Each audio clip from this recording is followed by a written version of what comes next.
2001年的奥地利站是全年的第6站，那时候这条赛道还不叫红牛环，叫 A1 环。至于这个 A1 呢，则是一家奥地利的电信公司。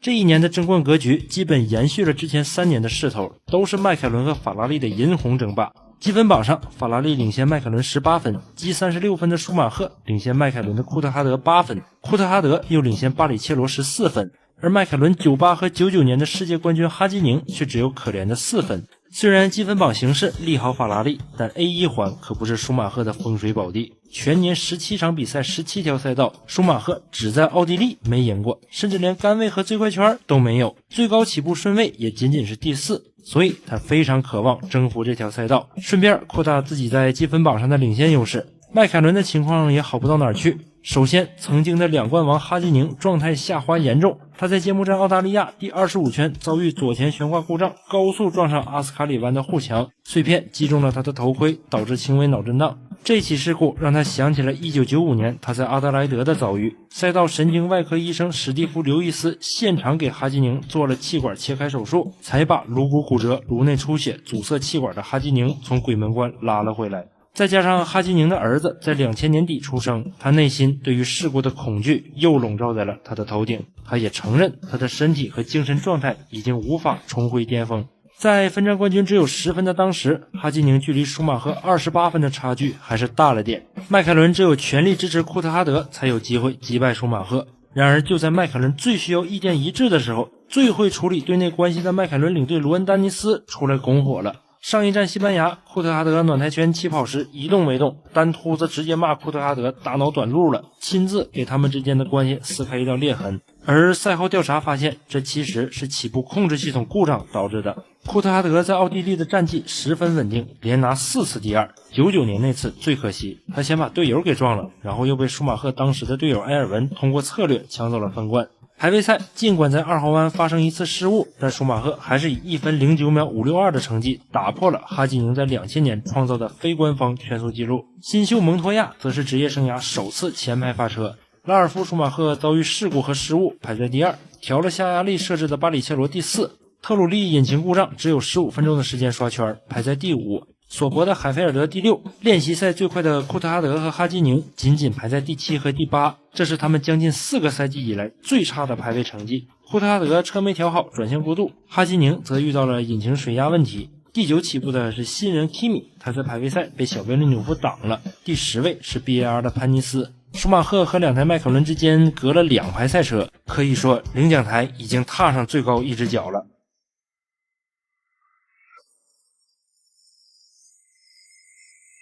5盏红灯熄灭，比赛开始，2台乔丹、哈基宁和海菲尔德连动都没动，而一转眼2台威廉姆斯在1号弯之前就超过了舒马赫，库特哈德也超过了巴里切罗，扒到了第4的位置，但是在3号弯就被巴里切罗反超了回来。我都不敢想象，如果这种起步事故发生在摩纳哥会造成什么样的后果。Here is the replay now. Watch the two white and blue BMWs. Look at Montoya on the dirty side of the track. And what a sensational start from Ralf Schumacher. Straight past his brother. And his brother is challenged, but Michael Schumacher turns in. He's cleared that first corner this year. Martin, take this one again. Look, they're just having a dive all over the place. So many. I've never seen so many stalled cars on the grid. 造成如此混乱的罪魁祸首就是上一站让库特哈德也没动起来的起步控制系统，包括2台法拉利起步昏厥也是这个原因。当时 F1 赛车上的电子辅助系统都在，包括牵引力控制系统 TC， 而起步控制系统是2001赛季初被普遍引入的。FIA 允许这么多辅助系统存在的原因也很简单，管起来太费劲了啊，干脆就不管了。他们没法下结论说哪些电子系统合规，哪些不合规，所以宣布从上一站西班牙开始都合规。但是很显然，这项技术的使用还不成熟。特鲁利、弗伦岑和海菲尔德的赛车都返回了维修区，但是哈基宁的赛车是怎么也打不着火。眼看第1圈就要结束，赛会只能出动安全车。被手动推回维修区之后，哈基宁已经被套了2圈，基本退出了2001年车手总冠军的争夺。而比赛也在第3圈结束后重新开始，现在的前8名是蒙托亚、拉尔夫·舒马赫、迈克尔·舒马赫、巴里切罗、库特哈德、埃尔文、老维斯塔潘和皮米。再往后甚至能看到年轻的巴顿和阿隆索。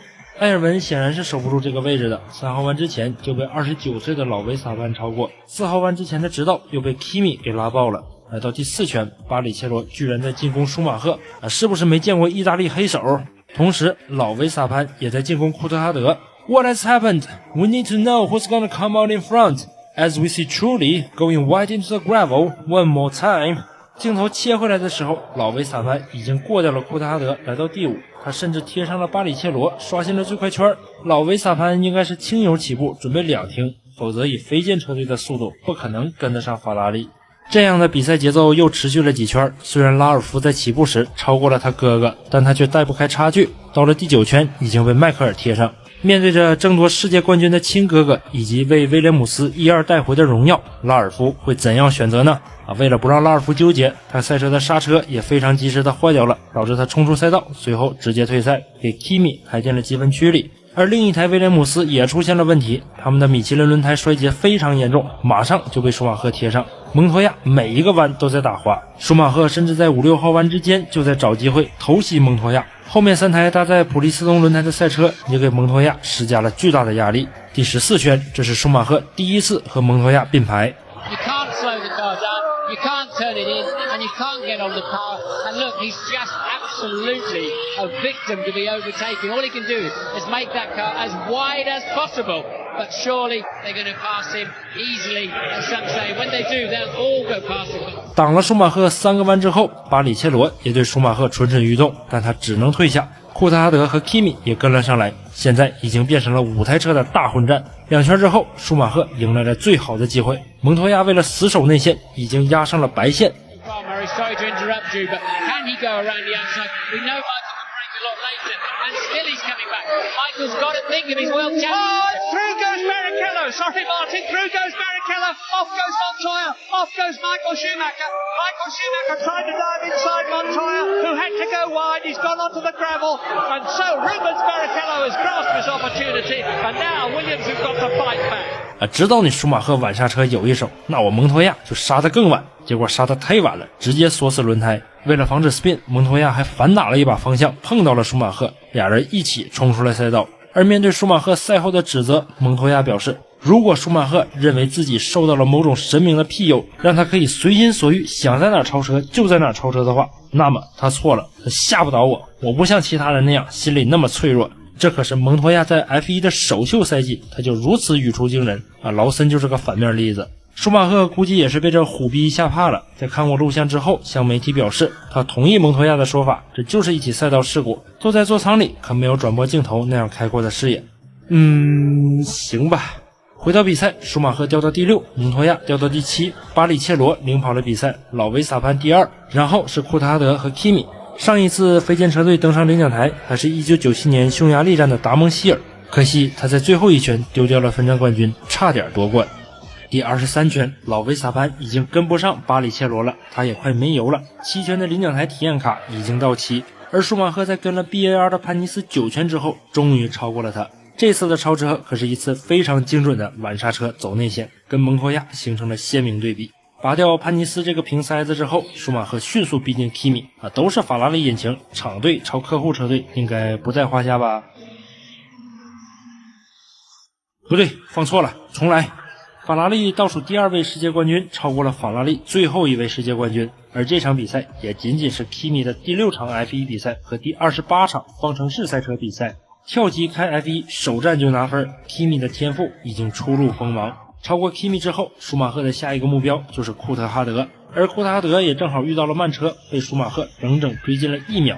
前面领跑的巴里切罗也开始掉速度，也在被库特哈德追进。到了第40圈，他们仨之间的距离只有2秒多了。此时比赛唯一一停的窗口也即将打开，进站策略上哪怕有1圈的差距，进站时哪怕有一丁点的失误，都会对排名造成巨大的影响。由于不清楚对方的油量，所以即便是2打1，这个局面也不一定利好法拉利。而随着蒙托亚液压系统故障退赛，比赛也彻底变成了巴里切罗、库特哈德和舒马赫的3方混战。退赛后的蒙托亚非常松弛，接着下坡一边推车一边跟观众打招呼。第45圈，红衣男团倾巢出动，但舒马赫和巴里切罗谁也没进站，迈凯伦也没吃慌，巴里切罗的速度进一步慢了下来，他们仨之间的差距已经不到1秒了。红衣男团再次出动，进站的是舒马赫，8.7秒，非常完美。接下来就看巴里切罗能不能挡一挡库特哈德了。接下来的一圈，巴里切罗也进站，解放了库特哈德。现在的形势对于法拉利来说十分危险，在可以加油的年代 ，overcut 是再常见不过的战术了。因为油量少，车轻，跑得更快，晚进站需要加的油也更少，进站时间更短。尤其是舒马赫还在出场圈的3号弯锁死右前轮走大，等巴里切罗出站后，他们离得更远了。胜利的天平逐渐在向库特哈德倾斜。接下来的3圈，库特哈德都没有进站，他的圈速更是比2台法拉利快了将近1秒。然而在进站之前，库特哈德遇到了慢车让阿莱西，被狠狠挡了几个弯角。这位曾经效力法拉利5年的车手，会帮法拉利逆转大局吗？库特哈德在第50圈进站，仅仅花了8秒，比舒马赫快 0.7 秒，比巴里切罗快 1.2 秒。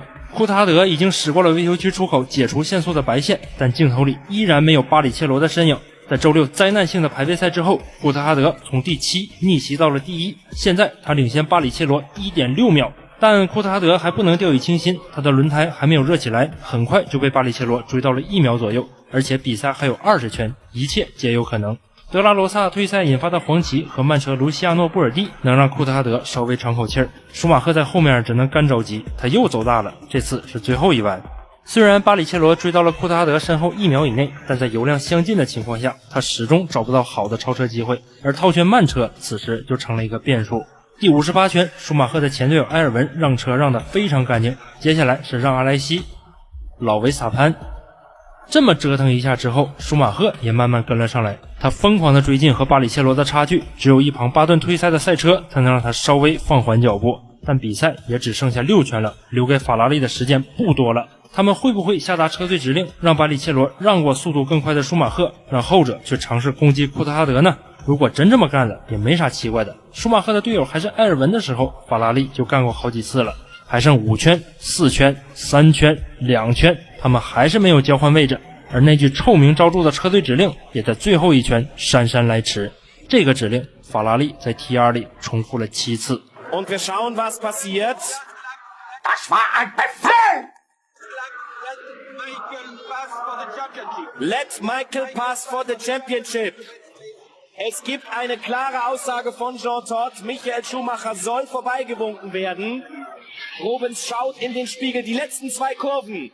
Widersetzt er sich oder lässt er ihn durch? David Coulthard gewinnt in Österreich. Und jetzt kommt's! Jetzt kommt's! Hier, Schumacher geht vorbei. Auf der Startziellinie. Michael Schumacher auf 2.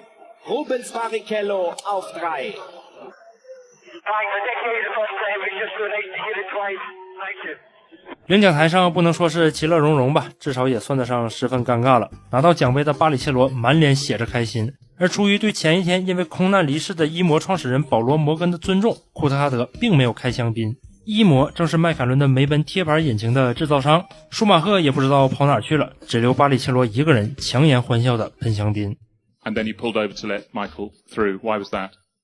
The team has asked me to do that. Are you very unhappy about that? No, I'm unhappy about the situation. I was winning almost the whole Grand Prix, and then of course David went longer, and I lost the race basically like that.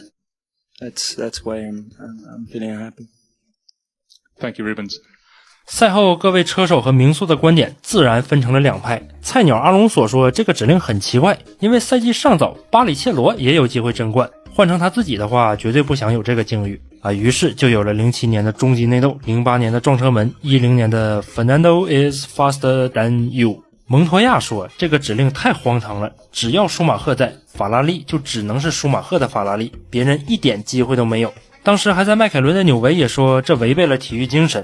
与他们相反，小维伦纽夫认为巴里切罗在签合同之前肯定知道会出这种事儿，所以没啥好争议的，法拉利就是舒马赫的法拉利。屎盒子驾驶员尼基劳达也是一样的看法，他认为巴里切罗的积分更少，为了利益最大化让位置很合乎逻辑。而始作俑者让托德表示时间会证明这个指令的正确性啊，但是呢已经证明不了了。迈凯伦赛车的稳定性太差了，舒马赫并不差这2分，他提前4站就锁定了第4个车手总冠军。但是下一年虽然不是同一时间，但是是同一条赛道，法拉利整了个更狠的活，在火星车加持下，前5站拿下4胜的舒马赫毫无争冠压力，但巴里切罗还是在车队指令的要求下，在终点线前让了位置。这次让掉的是分站冠军。本期视频点赞过3000，我就为大家带来这场比赛的详细回顾。